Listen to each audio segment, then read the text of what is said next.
Hello students. आप सभी का स्वागत है इस वीडियो में। आज हम इस वीडियो में टेंस पढ़ने वाले हैं। टॉपिक शुरू करने से पहले हम जानेंगे कि टेंस होते क्या है। क्या टाइम को ही टेंस कहते हैं? टेंसेज का एक लैंग्वेज में क्या महत्व है? क्या टेंस केवल अंग्रेजी भाषा में ही होते हैं? स्टूडेंट्स, आप जानते हैं कि टाइम तीन ही होते हैं, अब का, पहले का व आगे जो आने वाला है, अर्थात प्रेजेंट, पास्ट व फ्यूचर। तो हम कह सकते हैं कि टाइम के तीन पार्ट होते हैं: प्रेजेंट, वर्तमान, पास्ट, भूत, फ्यूचर, भविष्य। अब बात करते हैं टेंस की, जिसे हम हिंदी में काल कहते हैं। स्टूडेंट्स, टेंस का संबंध तीन टाइम्स में होने वाले कार्य से है। कार्य यानी क्रिया, और क्रिया को हम वर्ब कहते हैं। अंग्रेजी वाक्य में हम वर्ब को दो टाइप की यूज करते हैं। पहला, helping verbs, is, am, are, do, does, was, were आदि। और दूसरी, मैन वर्ब यानी मुख्य क्रिया, मुख्य काम। तो हम कह सकते हैं किसी भी वाक्य में हेल्पिंग वर्ब व मैन वर्ब ही टेंस होता है। ही इज ईटिंग फूड, इस वाक्य में इज ईटिंग ही टेंस है। इज हेल्पिंग वर्ब है, ईटिंग मैन वर्ब है, और ये दो चीजें, हेल्पिंग वर्ब व मैन वर्ब, ही एक टेंस को दूसरे टेंस से अलग करती हैं। ही व फूड का कोई रूप प्रत्येक टेंस में सेम रहेगा, बदलेंगे तो सिर्फ हेल्पिंग वर्ब व मैन वर्ब। तो हम कह सकते हैं कि टाइम का क्षेत्र बहुत बड़ा है और टेंस केवल कार्य के समय तक ही सीमित है।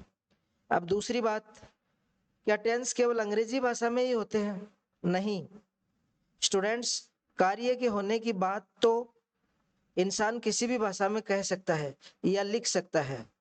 मैं जयपुर जा रही हूँ, मैं जयपुर जा रहा हूँ, I am going to Jaipur. कार्य की होने की बात तीनों भाषाओं में बोली है मैंने। जा रही हूँ, जा रहा हूँ, एम गोइंग, ये तीनों कार्य हैं, तो तीनों ही टेंस है। हमने अपनी मातृभाषा व हिंदी भाषा सीखने के लिए टेंस नहीं सीखे, परंतु अंग्रेजी सीखने के लिए हमें टेंसेज को जानना पड़ रहा है। क्यों? क्योंकि यह विदेशी भाषा है, हमारे लिए नई है। अतः इसे समझने के लिए तो इसके हर पार्ट को अलग अलग पकड़ना होगा, और उनमें से एक है टेंस। दोस्तों, टेंस का टॉपिक अत्यंत ही सरल है, और यदि आप यह समझ गए कि हेल्पिंग वर्ब व मैन वर्ब ही टेंस है, इन्हीं पर हमें फोकस करना है। इस टॉपिक पर मेरी तरफ से आपको 2 या 3 वीडियो मिलेंगे, जिनमें हम 3 बातें क्लियर करेंगे। पहले वीडियो में बेसिक ज्ञान टेंसेज के बारे में, जिसके बिना टेंसेज के प्रति आपका डर खत्म नहीं होगा और आपकी रुचि भी नहीं क्रिएट होगी। दूसरे वीडियो में हिंदी के वाक्यों को इंग्लिश में बदलना और अंग्रेजी के वाक्यों को हिंदी में बदलना, प्रत्येक टेंस के 1 बाय 1 करेंगे हम। तीसरे वीडियो में करेक्ट फॉर्म ऑफ वर्ब भरना, जो कंपटीशन एग्जाम्स या बोर्ड एग्जाम्स में पूछे जाते हैं। आजकल हर एग्जाम्स में टेंस का टॉपिक इसी तरीके से पूछा है जाता है। तो शुरू करते हैं आज का वीडियो।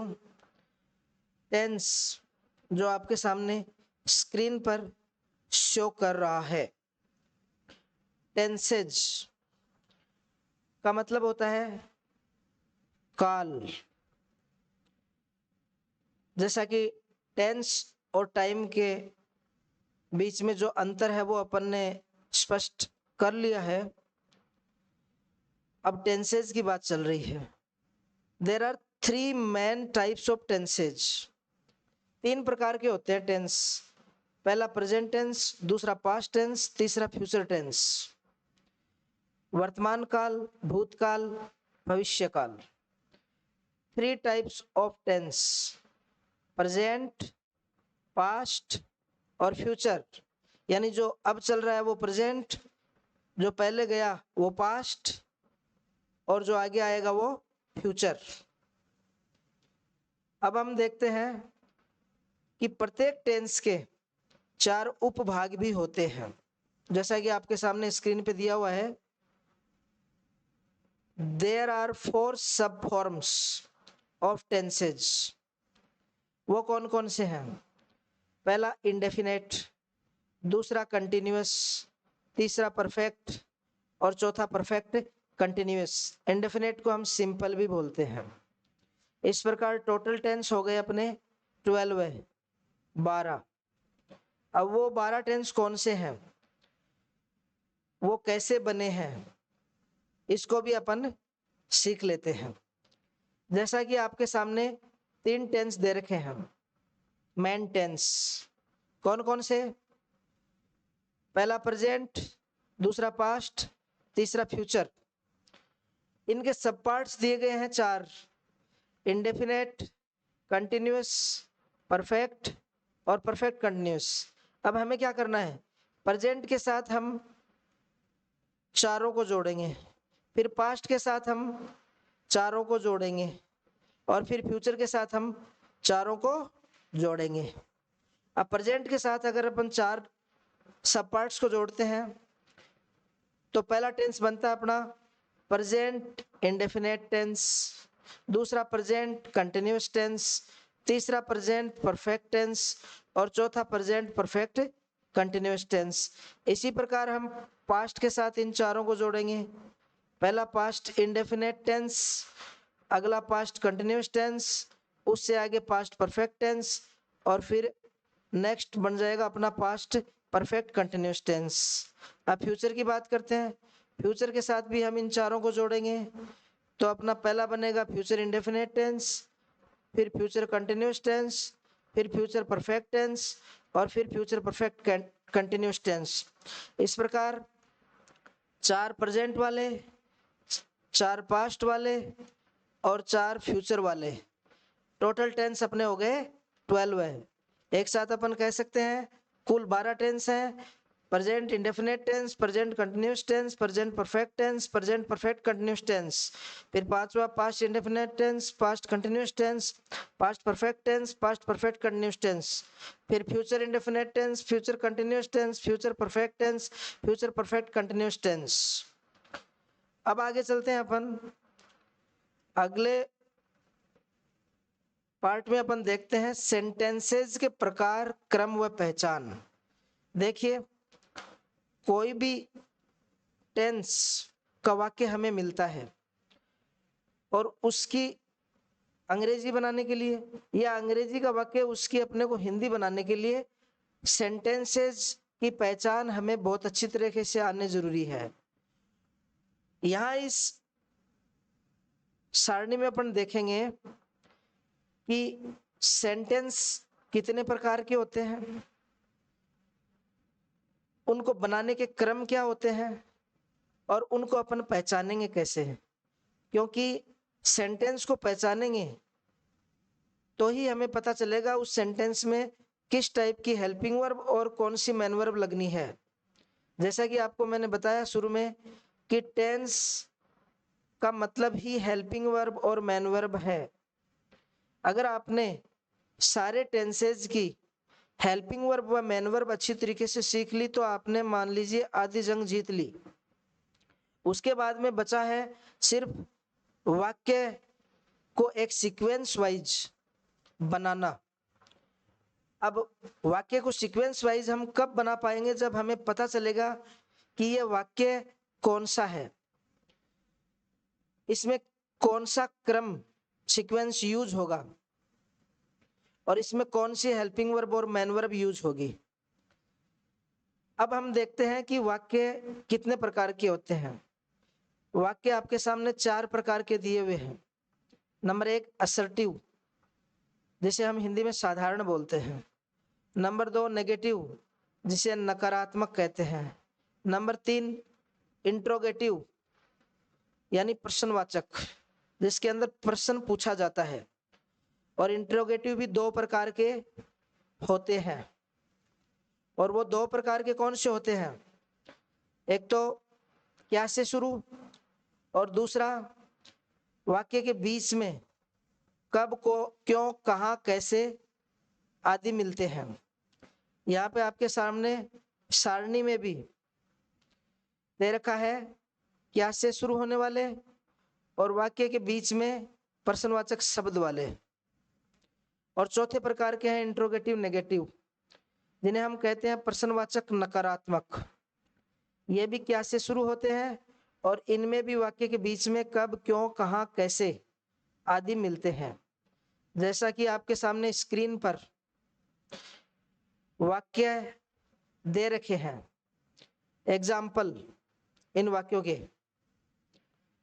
इनमें पहला वाक्य दे रखा है वह खाना खा रही है। इसको देखते ही हमें पता लगेगा कि यह वाक्य बिल्कुल सिंपल है, साधारण है। यानी इसमें कहीं पर भी नहीं नहीं दे रखा, न कोई क्वेश्चन मार्क प्रश्नवाचक चिन्ह दे रखा। दूसरे में वह खाना नहीं खा रही है, यहाँ पे आपको पता है नहीं दे दिया, तो ये नेगेटिव वाक्य हो गया।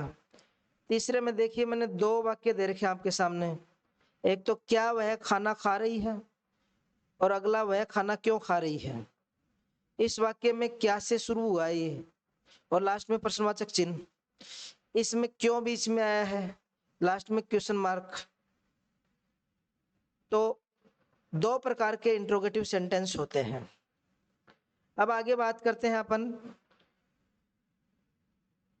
इंट्रोगेटिव नेगेटिव की।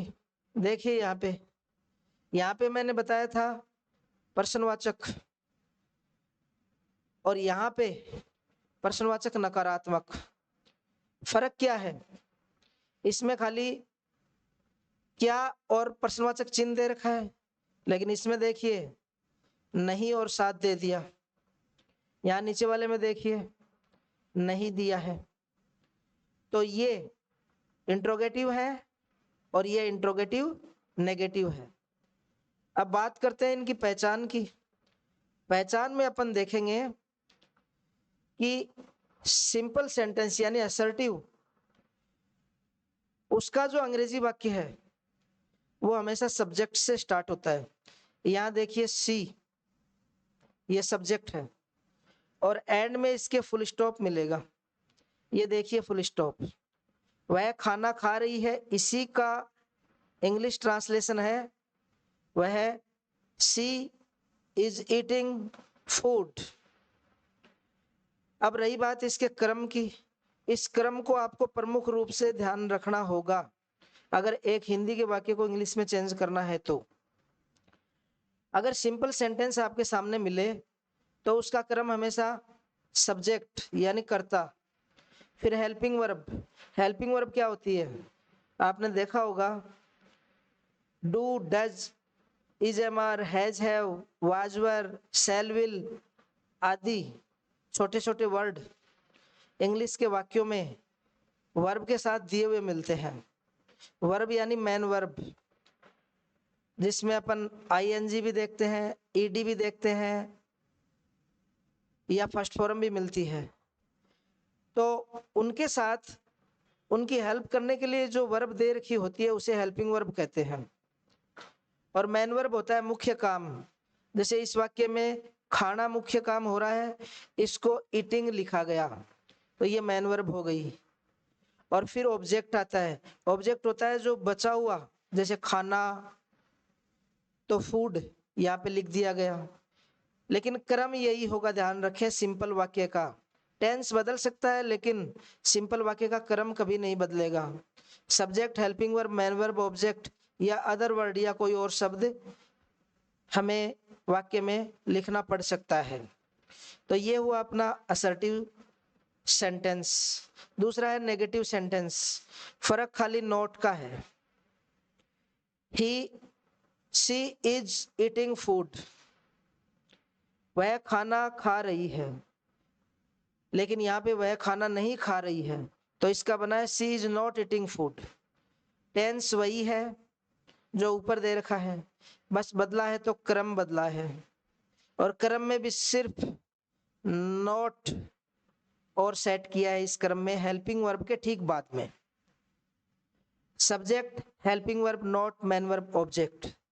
इसके इंग्लिश वाक्य का जो आइडेंटिफिकेशन होती है वो सब्जेक्ट से शुरू होता है, नेगेटिव वाक्य। नोट का यूज होता है बीच में, देखिए यहाँ पे ये नोट दे रखा, और एंड में फुल स्टॉप आता है, ये देखिए यहाँ पे फुल स्टॉप। तो नेगेटिव वाक्य का क्रम subject, helping verb, note, man verb, object. Simple वाक्य का subject, helping verb, main verb, object. Next देखिए इंट्रोगेटिव सेंटेंस। इंट्रोगेटिव सेंटेंस में अपन समझ चुके हैं कि दो टाइप के होते हैं, एक तो क्या से शुरू होने वाला, एक बीच में क्यों। अब इसको अगर अपन इंग्लिश में बदलेंगे तो इसका क्रम यहाँ पे ये होगा, क्या से शुरू होने वाले वाक्य का क्रम helping verb, subject, main verb, object.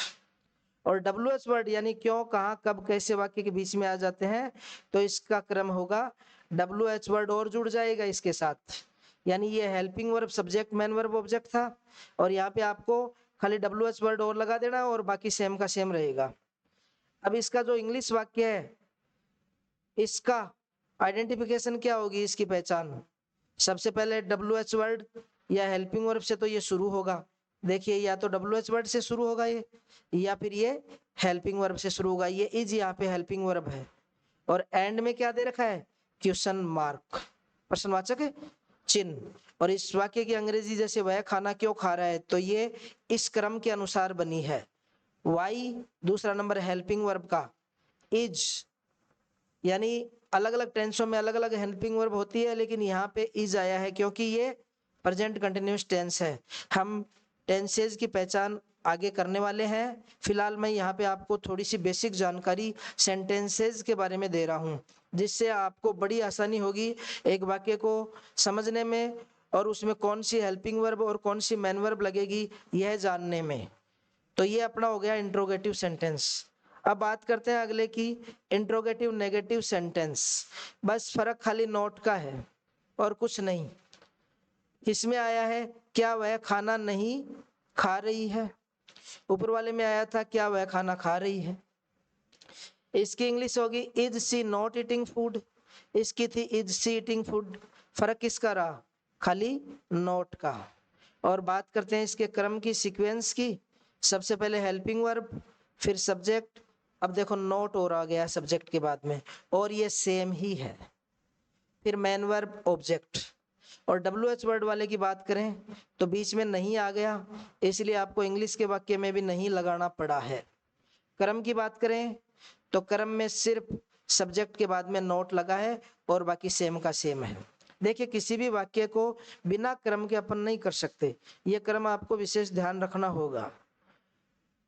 Sentence हर टेंस में मिलेंगे आपको चार ही टाइप के, सिंपल मिल जाएगा, नेगेटिव मिल जाएगा, इंट्रोगेटिव मिल जाएगा, इंट्रोगेटिव नेगेटिव मिल जाएगा, और उनका जो क्रम होता है वो भी आपको सब में सेम ही होगा। अगर इंडेफिनेट का सिंपल है तो उसमें वही subject, helping verb, main verb, object. अगर कंटिन्यूअस का अगर सिंपल है तो भी उसमें वही क्रम लगेगा, और नेगेटिव के लिए भी सारे टेंसों में सेम ही क्रम होगा, सीक्वेंस।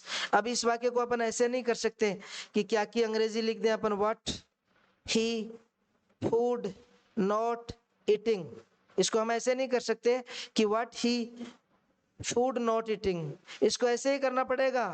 सबसे पहले हेल्पिंग वर्ब इज, वो हमें उस टेंस में से पहचान के लिखनी होगी, और टेंसों की हेल्पिंग वर्ब, मैन वर्ब, पहचान, इन सब का जिक्र हम आगे करने वाले हैं। फिलहाल इस सारणी में अपन ने, इस लिस्ट में अपन ने सिर्फ वाक्य समझे हैं। इसके बाद में हम थोड़ी जानकारी अलग अलग टेंसेज में अलग अलग टाइप के वाक्य हमें देखने को मिलते हैं, उनको भी समझते हैं। जैसे मैं बता चुका हूं 4 प्रकार के वाक्य होते हैं, 4 टाइप्स ऑफ सेंटेंस। अब इन 4 टाइप्स ऑफ सेंटेंस में वो कौन से हैं? पहला असर्टिव बताया था आपको, असर्टिव यानी साधारण। दूसरा नेगेटिव, नेगेटिव का मतलब नकारात्मक। तीसरा इंट्रोगेटिव यानी प्रश्नवाचक। चौथा इंट्रोगेटिव नेगेटिव यानी प्रश्नवाचक नकारात्मक। अब देखिए प्रेजेंट इंडेफिनिट टेंस, इसमें मैंने असर्टिव वाक्य लिखा है मोर छत पर नाचता है। नेगेटिव हो गया मोर छत पर नहीं नाचता है। इंट्रोगेटिव हो गया इसका क्या मोर छत पर नाचता है। ये ऐसे भी हो सकता था क्या मोर छत पर क्यों नाचता है, मोर छत पर क्यों नहीं नाचता। 4 प्रकार के वाक्य इंडेफिनेट में अपन ने देखे हैं। इनकी अंग्रेजी भी उसी सीक्वेंस से बनेगी जो मैंने पहले वाली लिस्ट में बताए थे। सिंपल जो सेंटेंस है उसका क्रम होगा subject, helping verb, main verb, object. Negative होगा subject, helping verb, not main verb, object. और इंट्रोगेटिव का होगा helping verb, subject, main verb, object. और फिर ये helping verb, subject, not main verb, object, या WH word helping verb, subject, not main verb, object. रट लो एकदम से इस क्रम को। इसकी अंग्रेजी भी बनाए अपन। देखिए हेल्पिंग वर्ब, मैन वर्ब हम आगे की लिस्ट में देखेंगे। फिलहाल मैं आपको सिर्फ बेसिक तौर पे बता रहा हूँ सेंटेंसेज को, जिससे आपको बहुत अच्छी तरीके से समझ में आने वाले हैं टेंस। जैसे इसका हो जाएगा the peacock dances on the roof. इसका the peacock does not dance on the roof. और इसका होने वाला है does the peacock dance on the roof. Does बाहर निकल गया है। और इसका क्योंकि क्यों आया है इसमें, तो why does the peacock not dance on the roof, not और आ गया। इसी प्रकार नेक्स्ट प्रेजेंट कंटिन्यूअस साधारण वाक्य होगा इसका अध्यापक हमें पढ़ा रहा है। नकारात्मक अध्यापक हमें नहीं पढ़ा रहा है। इंट्रोगेटिव अध्यापक हमें क्यों पढ़ा रहा है।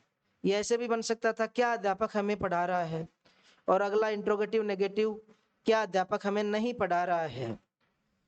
बन जाएगा इसका teacher is teaching us, teacher is not teaching us, teacher why is the teacher teaching us. और इसका बन जाएगा is the teacher not teaching us, यानी उसी सीक्वेंस से क्रम से। नेक्स्ट प्रेजेंट परफेक्ट साधारण बन गया मैं खाना खा चुका हूं, मैंने अभी तक खाना नहीं खाया है, क्या मैंने खाना खा लिया है, मैंने खाना कब नहीं खाया है। I have eaten food, I have not eaten food, have I eaten food, when have I eaten food. उसी सीक्वेंस से प्रेजेंट परफेक्ट कंटिन्यूअस। देखिए ऊपर का सेंटेंस कंटिन्यूअस था, अध्यापक हमें पढ़ा रहा है। इसमें वह सुबह से पढ़ रहा है। यहाँ देखना इन दोनों वाक्यों में डिफरेंस है सिर्फ सुबह से टाइम का। इस वाक्य को अपन प्रेजेंट परफेक्ट कंटिन्यूअस में चेंज कर सकते थे, अध्यापक हमें सुबह से पढ़ा रहा है, या अध्यापक हमें 2 घंटे से पढ़ा रहा है। और इस वाक्य को अपन प्रेजेंट कंटिन्यूअस में कर सकते हैं सुबह से हटा के। तो दोनों वाक्यों में डिफरेंस सिर्फ टाइम का है, ध्यान रखें। और इस टाइम के डिफरेंस की वजह से ही इसकी हेल्पिंग वर्ब और मैन वर्ब चेंज हो जाएगी। दूसरा है वह सुबह से नहीं पढ़ रहा है, वह सुबह से क्या पढ़ रहा है, क्या कर रहा है भी कर सकते हैं। वह सुबह से क्यों नहीं पढ़ रहा है। यहाँ देखिए इसकी अंग्रेजी बनेगी he has been reading since morning। इसकी होगी he has not been reading since morning। इसकी हैज पहले आ जाएगा, has he been reading since morning. और इसी प्रकार सीक्वेंस से आगे वाला बन जाएगा। नेक्स्ट पास्ट इंडेफिनिट मैंने एक भूत देखा, मैंने एक भूत नहीं देखा। क्या मैंने एक भूत देखा? तुमने एक भूत कब नहीं देखा? देखिए, I saw a ghost, I did not see a ghost, did I see a ghost? इसका होगा when did you see a ghost, उसी सीक्वेंस से। पास्ट कंटिन्यूस, गाय पानी पी रही थी, देखो इसमें रहा था आया है। गाय पानी नहीं पी रही थी, गाय पानी कब पी रही थी और गाय पानी क्यों पी रही थी। यानी cow was drinking water, cow was not drinking water, when was the cow drinking water. इसी प्रकार अगला बनता रहेगा। अगला देखिए पास्ट परफेक्ट, वह कमरे में सो गया था। यहाँ पे सिंपल सेंटेंस है पास्ट परफेक्ट का, या था ये थी ये थे, या चुका था चुकी थी चुके थे। पहचान सारी हम आगे करने वाले हैं, फिलहाल वाक्य समझ रहे हैं, ध्यान रखना। वह कमरे में नहीं सोया था, ये नेगेटिव। क्या वह कमरे में सो चुका था, ये प्रश्नवाचक। वह कहाँ नहीं सोया था, ये देखिए interrogative negative. Next past perfect continuous, जिस प्रकार प्रेजेंट परफेक्ट कंटिन्यूअस में टाइम लगा था सुबह से, उसी प्रकार इसमें भी टाइम आता है। जैसे 2 दिन से, वह 2 दिन से स्कूल आ रहा था, वह 2 दिन से स्कूल नहीं आ रहा था। वह 2 दिन से स्कूल क्यों आ रहा था, वह 2 दिन से स्कूल क्यों नहीं आ रहा था। इसी प्रकार नेक्स्ट फ्यूचर इंडेफिनेट, मैं कल जयपुर जाऊंगा, मैं कल जयपुर नहीं जाऊंगा, मैं कल जयपुर मैं कल कहाँ जाऊंगा और मैं कल जयपुर क्यों नहीं जाऊंगा। यानी I shall go to Jaipur, I shall not go to Jaipur, where shall I go, last में क्वेश्चन मार्क आएगा। और इसका why shall I not go to Jaipur tomorrow. आगे देखिए फ्यूचर कंटिन्यूअस, वह खाना खा रहा होगा, वह खाना नहीं खा रहा होगा। क्या वह खाना खा रहा होगा या वह क्या कर रहा होगा, वह क्या नहीं कर रहा होगा। नेक्स्ट फ्यूचर परफेक्ट, वह वहां पहुंच चुका होगा, वह वहां नहीं पहुंच चुका होगा। क्या वह वहां पहुंच चुका होगा, क्या वह वहां नहीं पहुंच चुका होगा। तो इस प्रकार फ्यूचर परफेक्ट टेंस के वाक्य अपन ने असर्टिव, नेगेटिव, इंट्रोगेटिव और इंट्रोगेटिव नेगेटिव देखा। अब लास्ट है फ्यूचर परफेक्ट कंटिन्यूअस। फर्क रहेगा सिर्फ टाइम का, 2 घंटे से, और सेम ये कंटिन्यूअस ही है। और बात फ्यूचर की है तो होगा, वह 2 घंटे से दौड़ रहा होगा, वह 2 घंटे से नहीं दौड़ रहा होगा, वह 2 घंटे से क्या कर रहा होगा, और वह 2 घंटे से क्यों नहीं दौड़ रहा होगा। तो आपके सामने सभी टेंसेज के चारों टाइप के सेंटेंस आपके सामने मैंने प्रस्तुत किए। उनका एक अपना अलग क्रम होगा इनको अंग्रेजी में चेंज करने के लिए, और एक अपनी हेल्पिंग वर्ब होगी, एक मैन वर्ब होगी। और इनको हम नेक्स्ट लिस्ट में, नेक्स्ट सारणी में समझने वाले हैं, और उसी से हम वाक्य बना पाएंगे। तो अगली सारणी में आपको मैं बताऊंगा प्रत्येक टेंस की पहचान, हेल्पिंग वर्ब और मैन वर्ब। ध्यान से इसे समझने की कोशिश करें। संपूर्ण टेंस आपको बड़े ही इजीली समझ में आने वाले हैं। देखिए, टेंस की ये बेसिक चीजें सारी की सारी मैं स्टार्टिंग में बता रहा हूं, आगे बचेगा सिर्फ वाक्य बनाना, जो कि आप बहुत इजीली समझ पाओगे। अब आपके सामने इस लिस्ट में मैं आपको बताने वाला हूं पहचान और हेल्पिंग वर्ब और मैन वर्ब, क्योंकि ये तीनों ही चीज प्रमुख है। इनके बगैर अपन न तो किसी इंग्लिश के वाक्य की हिंदी बना सकते, और न ही किसी हिंदी के वाक्य की इंग्लिश बना सकते, न ही अपन करेक्ट फॉर्म ऑफ वर्ब अपनी एग्जाम्स में फिल कर सकते। क्योंकि अगर आपको पता भी चल गया कि प्रेजेंट इंडेफिनिट टेंस इस वाक्य में आएगा, लेकिन अगर आपको उसकी हेल्पिंग वर्ब या मैन वर्ब का नहीं पता होगा, तो आप उसे इंग्लिश में या हिंदी में ट्रांसलेट नहीं कर सकते। अब इसे समझने के लिए मैं आपको तीनों चीजें अलग अलग खोल के बताऊंगा। पहली, हिंदी पहचान, दूसरी चीज हेल्पिंग वर्ब और तीसरी चीज मैन वर्ब, यानी पूरे 12 टेंसों की। और बताने के साथ साथ मैं आपको तरीका भी बताऊंगा कि कैसे यह आपके दिमाग में फीड होने वाली है। तो देखिए, पहले आपको बता देता हूं कि टेंस 3 होते हैं। प्रेजेंट यानी वर्तमान काल, दूसरा पास्ट यानी भूतकाल, तीसरा फ्यूचर यानी भविष्य। प्रेजेंट का मतलब है, पास्ट का मतलब था और फ्यूचर का मतलब गा। पहचान का आधा पार्ट आपने सीख लिया है, समझ लीजिए। वह खाना खा रहा है, लास्ट में क्या आया है, इसका मतलब वह प्रेजेंट का तो है।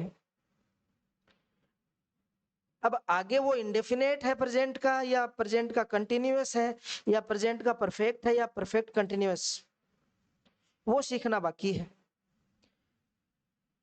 बंदर पेड़ पर चढ़ रहा था, तो ये तो तय हो गया था, देख के हमें पता लग गया कि पास्ट का तो है वो। अब पास्ट का इंडेफिनेट है, पास्ट कंटिन्यूअस है, या पास्ट परफेक्ट, यह समझना बाकी है। और फ्यूचर में वह जयपुर जाएगा, गा मिल गया आपको, निश्चित रूप से वह फ्यूचर का वाक्य है। अब देखते हैं अपन फ्यूचर में भी वह किस टाइप का है, इंडेफिनेट या फिर कंटिन्यूअस, या परफेक्ट, या परफेक्ट कंटिन्यूअस, वो चीज यहां देखिए। इंडेफिनेट, इंडेफिनेट की पहचान जैसे प्रेजेंट की पहचान है, पास्ट की था, फ्यूचर की गा, उसी प्रकार इंडेफिनेट, कंटिन्यूअस, परफेक्ट और परफेक्ट कंटिन्यूअस, इनकी भी अलग एक पहचान होगी जो अपन हिंदी के वाक्यों में देख सकते हैं। और उसी को देख के हमें पता चलेगा कि यह टेंस कौन सा है, और उसी से पता चलेगा कि उसमें हेल्पिंग वर्ब और मैन वर्ब कौन सी लगानी है। ध्यान रहे, ता ते ती इंडेफिनेट की पहचान, आ ए ई की ध्वनि भी इंडेफिनेट की पहचान, और गा गे भी इंडेफिनेट की पहचान। देखिए ये 3 कैसे। प्रेजेंट इंडेफिनेट में ता मिलेगा आपको, पास्ट इंडेफिनेट में आपको आ ए ई की ध्वनि मिलेगी लाइन के एंड में, और फ्यूचर इंडेफिनेट में आपको गा यानी गा गे गी मिलेगी। अब गा गे गी से अपने को फ्यूचर इंडेफिनेट का पता चलेगा। एग्जाम्पल देखिए, जैसे गाय घास खाएगी, ये वाक्य देखिए, घी आ गया। यहां देखिए गाय ने घास खाया, आ की ध्वनि मिल गई अपने को। और भी जैसे पास्ट में कोई काम हुआ हो, जैसे पास्ट में तो ये भी हो रहा है गाय घास खा रही थी, लेकिन अपन पास्ट इंडेफिनेट की बात कर रहे हैं। पास्ट में ये भी हो रहा है गाय घास खा चुकी थी, लेकिन अपन बात कर रहे हैं पास्ट इंडेफिनेट की पहचान की। मैंने एक भूत देखा, आ की ध्वनि मिली अपने को लास्ट में, तो वो पास्ट इंडेफिनेट है। वह जयपुर गया, गया में आ की ध्वनि मिली है, वो पास्ट इंडेफिनेट टेंस है। वह चली गई, ई की ध्वनि मिली है। और ये देखिए गाय घास खाती है, वह जयपुर जाता है, तो ताह ती है मिलेंगे आपको प्रेजेंट इंडेफिनेट की पहचान में, आ ए की ध्वनि पास्ट इंडेफिनेट की पहचान में, और फ्यूचर इंडेफिनेट में गा गे की ध्वनि। और प्रेजेंट में है मिलेगा साथ में, पास्ट में था मिलेगा, और फ्यूचर में गा गे गी मिलेगा। ये बात हुई अपनी इंडेफिनेट टेंस की। अब बात करते हैं कंटिन्यूअस की। देखिए कंटिन्यूअस टेंस जो है, कंटिन्यूअस में आपको रहा रही रहे मिलेंगे। कंटिन्यूअस शब्द से ही पता चल रहा है कोई काम जारी रहना, रहा रही रहे। वाक्य देखिए, गाय घास खा रही है, यहाँ पे रही मिल गया, यहाँ पे मिला है, तो है का मतलब प्रेजेंट और रही का मतलब कंटिन्यूअस। यहाँ देखिए गाय घास खा रही थी का मतलब पास्ट और रही का मतलब कंटिन्यूअस, तो ये वाक्य हो गया पास्ट कंटिन्यूअस का। और नीचे वाले वाक्यों में देखिए रहा होगा, रही होगी, तो देखिए इस वाक्य को, इसमें गाय घास खा रही होगी, यहां देखिए होगी से पता चला है फ्यूचर और रही से पता चला है कंटिन्यूअस, तो ये गाय घास खा रही होगी फ्यूचर कंटिन्यूअस का बन गया। तो प्रेजेंट कंटिन्यूअस में मिलेगा रहा है, रही है, रहे हैं। पास्ट कंटिन्यूअस में रहा था, रही थी, रहे थे। और फ्यूचर कंटिन्यूअस में रहा होगा, रही होगी, रहे होंगे। अब बात करते हैं परफेक्ट की पहचान की। प्रेजेंट परफेक्ट, पास्ट परफेक्ट और फ्यूचर परफेक्ट। तो प्रेजेंट परफेक्ट में हमें मिलेगा चुका है, चुकी है, चुके हैं। और पास्ट परफेक्ट में चुका था, चुकी थी, चुके थे। और फ्यूचर परफेक्ट में चुका होगी, चुका होगा, चुके होंगे। अब देखिए यहाँ पे ये वाक्य दे रखा है गाय घास खा चुकी है या गाय ने घास खा लिया है, बात एक ही है, चुका है या लिया है, या है। ऊपर दे भी रखा है या है भी साथ में मिलेगा प्रेजेंट परफेक्ट में।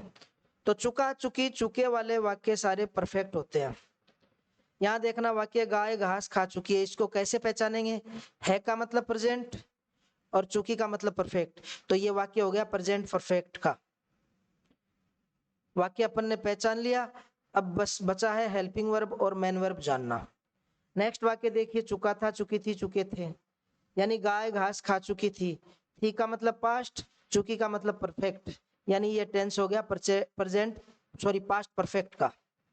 और देखिए नीचे गाय घास खा चुकी होगी, तो इसमें होगी तो फ्यूचर और चुकी हो गया परफेक्ट, तो ये हो गए परफेक्ट की पहचान। चुका है, चुकी है, चुके हैं प्रेजेंट परफेक्ट, चुका था, चुकी थी, चुके थे पास्ट परफेक्ट, और चुका होगा, चुकी होगी, चुके होंगे फ्यूचर परफेक्ट। आगे देखिए अब बात करते हैं अपन परफेक्ट कंटिन्यूअस टेंस की पहचान की।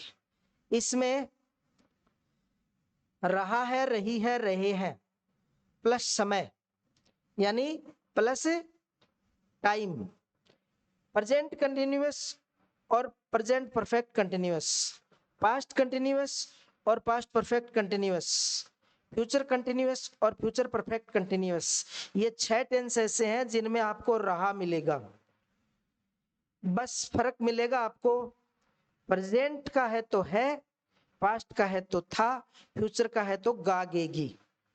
अब डिफरेंस करते हैं अपन प्रेजेंट कंटिन्यूअस और पास्ट, प्रेजेंट कंटिन्यूअस और प्रेजेंट परफेक्ट कंटिन्यूअस में।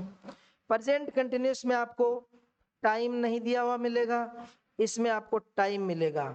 जैसे गाय घास खा रही है, यहाँ पे गाय सुबह से घास खा रही है, ये मिल गया। तो ये प्रेजेंट परफेक्ट कंटिन्यूअस का। देखिए पास्ट परफेक्ट कंटिन्यूअस और प्रेजेंट परफेक्ट कंटिन्यूअस, गाय घास खा रही थी, यहाँ देखिए गाय सुबह से घास खा रही थी। और इसी प्रकार फ्यूचर का वाक्य देखिए गाय घास खा रही होगी और यहाँ पे गाय सुबह से घास खा रही होगी। और वाक्य को पहचान अपन किस तरीके से करेंगे, देखिए गाय सुबह से घास खा रही होगी का मतलब फ्यूचर, रही का मतलब कंटिन्यूअस, और अगर आगे टाइम दे दिया तो फ्यूचर परफेक्ट कंटिन्यूअस। यहाँ देखिए थी का मतलब पास्ट, रही का मतलब कंटिन्यूअस, पास्ट कंटिन्यूअस, लेकिन टाइम और देख लो आया है क्या, सुबह से, तो पास्ट परफेक्ट कंटिन्यूअस। और इसी प्रकार प्रेजेंट परफेक्ट कंटिन्यूअस देखिए है मतलब प्रेजेंट, रही मतलब कंटिन्यूअस, और सुबह से यानी प्रेजेंट परफेक्ट कंटिन्यूअस। तो दोस्तों इस सारणी में अपन ने पहचान अच्छी तरीके से क्लियर कर ली। इससे अच्छा तरीका पहचान याद करने का दूसरा नहीं हो सकता, और पहचान आपको बहुत अच्छी तरीके से क्लियर करनी ही होगी, रटने वाली चीजें नहीं है ये। सेंटेंस जैसे ही आपके सामने आता है तुरंत लास्ट में देखते ही हमें पता चल जाएगा यह कौन सा टेंस है। अब बात करते हैं अपन हेल्पिंग वर्ब की। बड़ी इजीली अपन हेल्पिंग वर्ब भी इस सारणी के माध्यम से समझ जाएंगे। टोटल टेंस 12 और ये टोटल बॉक्स भी मैंने 12 ही बना रखे हैं। प्रत्येक बॉक्स में प्रत्येक टेंस की हेल्पिंग वर्ब आपके सामने लिखी हुई है।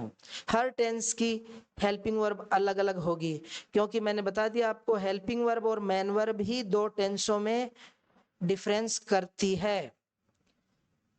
अगर हेल्पिंग वर्ब और मेन वर्ब किसी भी वाक्य में बदल देंगे तो वो टेंस दूसरा बन जाता है, और बाकी चीजें सेम रहती है। क्योंकि गाय काऊ चाहे प्रेजेंट है तो भी वो काऊ ही रहेगी, पास्ट है तो भी काऊ, फ्यूचर है तो भी काऊ। लेकिन हेल्पिंग वर्ब और मेन वर्ब वो प्रत्येक टेंस में अलग आएंगे। अब देखिए हेल्पिंग वर्ब मेन वर्ब याद करने का सरलतम तरीका भी मैं आपको शो कर रहा हूं।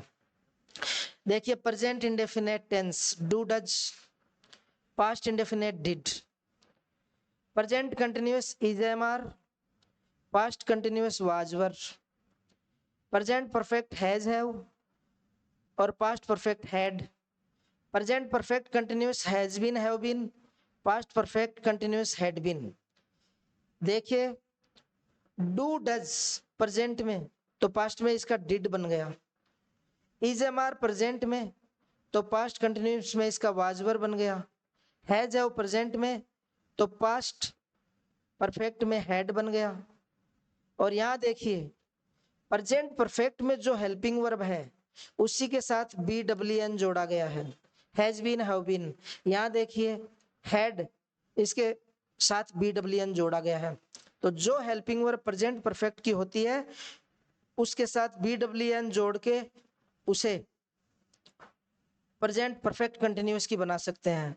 और उसी प्रकार पास्ट में जो परफेक्ट टेंस की है उसको परफेक्ट कंटिन्यूअस बना सकते हैं बी डब्ल्यू एन जोड़ के। तो अपन प्रेजेंट व पास्ट की हेल्पिंग वर्ब इजीली याद हो चुकी है। Do does did, is am are was were, has have had और has been have been had been.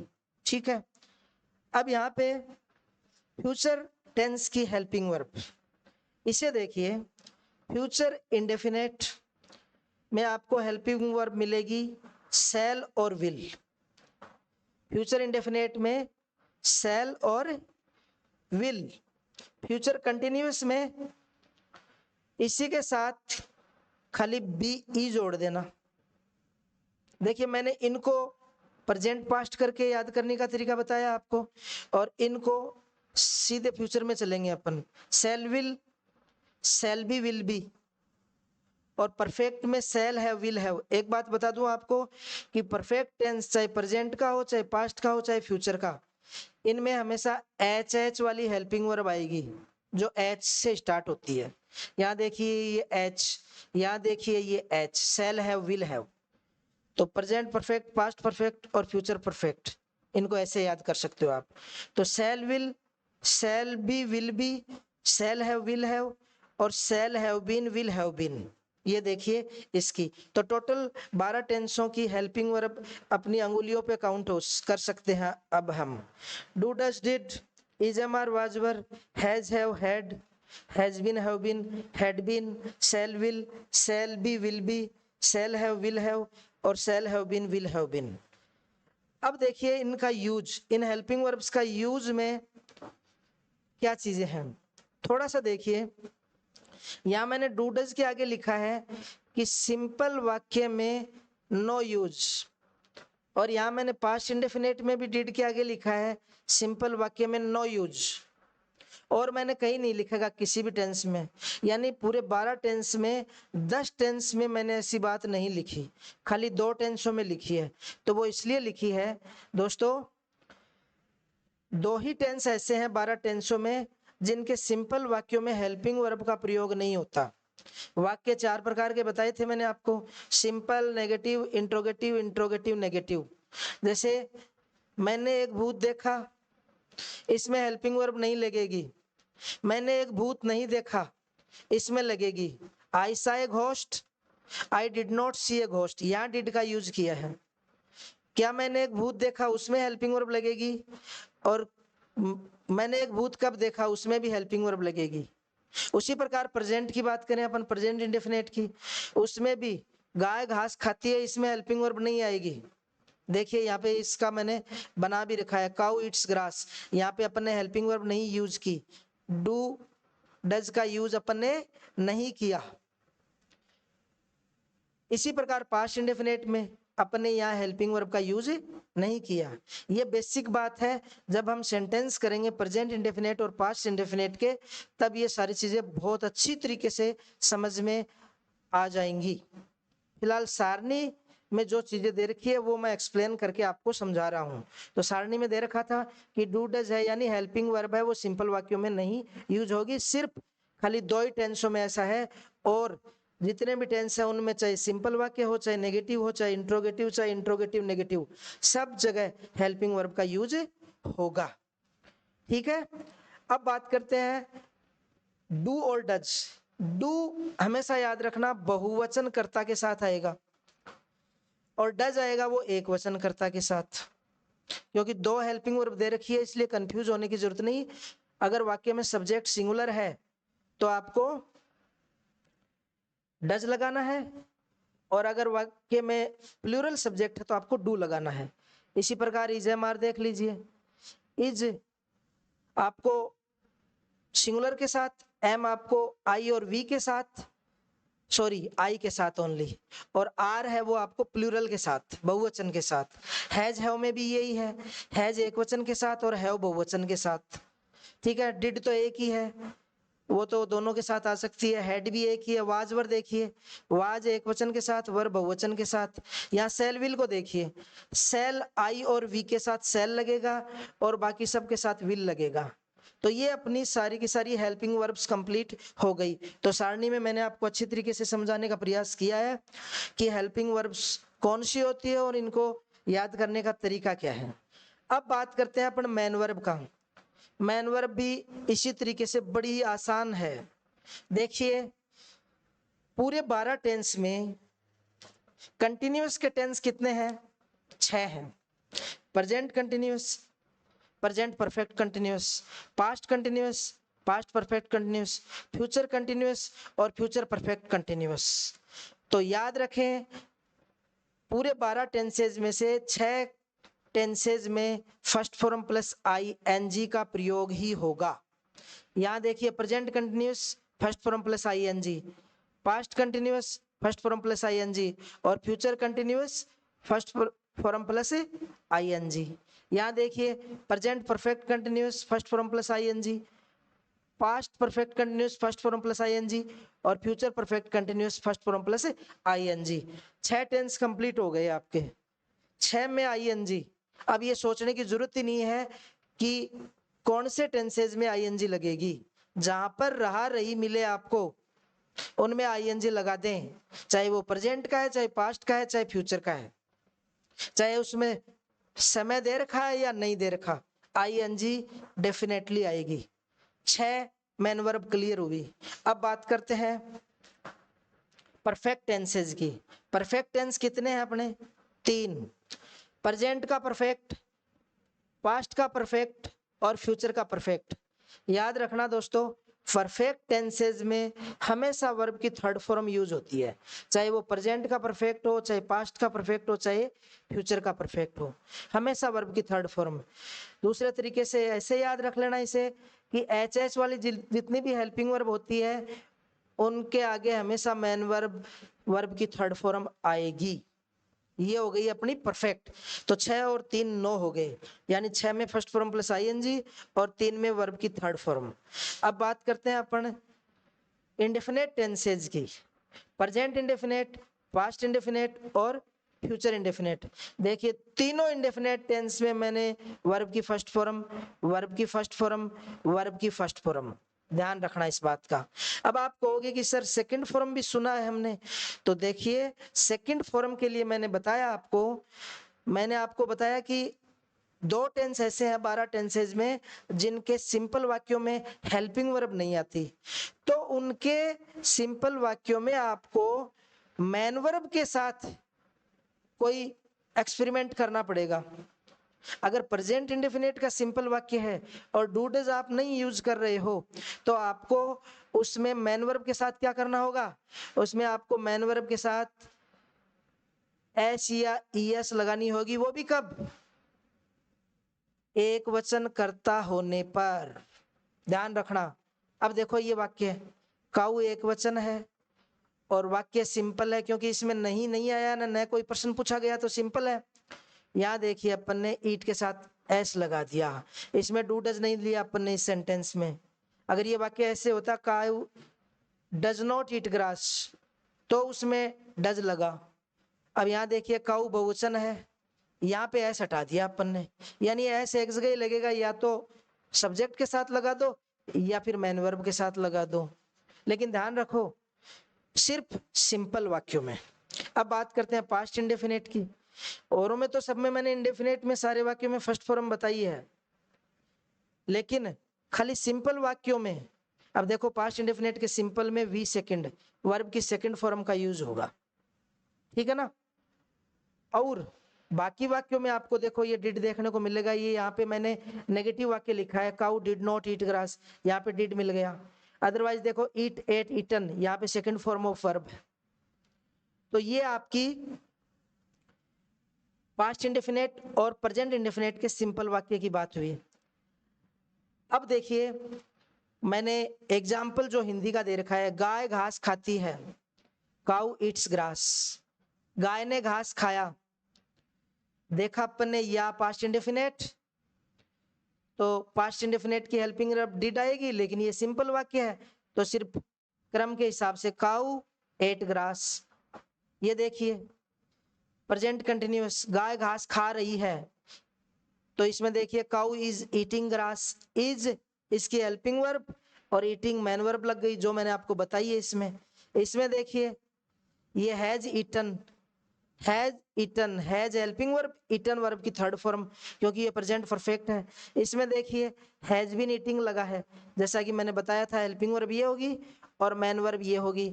इसमें देखिए हैड बीन ईटिंग लगा है, हैड बीन हेल्पिंग वर्ब बताई और मैन वर्ब ये बताई थी। इसमें देखिए had eaten, had helping verb और वर्ब की थर्ड फॉर्म। इसमें देखिए विल हैव थर्ड फॉर्म। इस प्रकार से ये सारणी अपन ने समझने का प्रयास किया है। आशा आपको ये बहुत अच्छी समझ में आई है। फिर भी अगर आप एक बार इस वीडियो को दोबारा देखेंगे तो ये मान लीजिए हमेशा के लिए आपके ये दिमाग में फीड हो जाएगी। अब इसके आगे अपन देखते हैं कुछ सिंपल सेंटेंसेज आपके सामने लेके आया हूं, जिससे सारी कमियां जो सेंटेंसेज के बारे में, टेंस के बारे में जो आपकी रह गई इस वीडियो में पीछे, वो पूरी एक साथ होने वाली है। ध्यान देना। टेंस टोटल 12 है, ठीक है, ये लिखे हुए। ये प्रेजेंट के present indefinite, present continuous, present perfect और प्रेजेंट परफेक्ट कंटिन्यूअस। ये past indefinite, past continuous, past perfect continuous. और ये future indefinite, future continuous, future perfect continuous. प्रत्येक टेंस की मैंने एक हेल्पिंग वर्ब बताई है और एक मैन वर्ब बताई है। देखिए प्रेजेंट इंडेफिनेट डू डज के साथ वर्ब की फर्स्ट फॉर्म अगर वाक्य सिंपल नहीं है तो, और सिंपल है तो आपको वर्ब की फर्स्ट फॉर्म या एस या एस, बहुवचन के साथ सिर्फ फर्स्ट फॉर्म और एक वचन के साथ एस या एस भी। कंटिन्यूअस में देखिए is am are I N G, perfect में has have third form, perfect continuous में has been have been I N G. Past indefinite did, verb की फर्स्ट फॉर्म अगर डिड आया है तो, और अगर डिड नहीं लगा रहे हो सिंपल है वाक्य तो सेकंड फॉर्म सिर्फ। Past continuous was were I N G, past perfect had verb की third form, past perfect continuous had been first form plus I N G. Future में देखिए shall will first form, shall be will be first form plus I N G, जितने भी continuous है उनमें I N G. Shall have will have third form और shall have been will have been first form plus I N ji.